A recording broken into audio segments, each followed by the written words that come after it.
If you're just joining us tonight, we are testing the impact of TTC shuttle service on Spadina Avenue traffic. We've heard stories of long waits and we're putting them to the test live in rush hour traffic. At about 6 o'clock, we sent off one transit rider, one cyclist and one pedestrian from Spadina Station.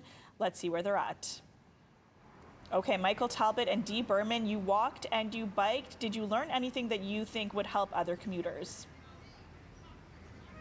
I did definitely learn something. Dee, I know you're a lot younger than me. You might not remember the song by the Shuffle Demons, the Spadina bus. I do remember. It went, you got to get on the bus, the Spadina bus. But I think we're living proof that if you want to get anywhere, you got to get off the Spadina bus. Absolutely. There were stretches there where I was definitely passing the bus. I passed Melissa, as you saw earlier in the show, and then I passed about 3 or 4 buses after that.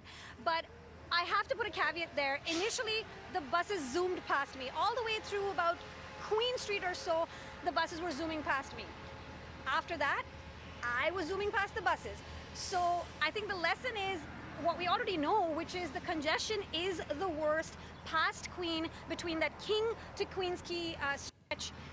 That's the one you probably will really get off the bus and walk. Yeah, for sure. Definitely a huge bottleneck. When we first started our little experiment, I thought, hey, what's going on? This isn't that bad, until we got to about King Street. Then between King and Queens Quay was just madness. And for cyclists, it always is sort of scary, those situations with buses. You feel like you're playing a video game, and of course you only have one life in this video game. You gotta be very careful, and it's kind of scary, and I would advise cyclists to try to find another route.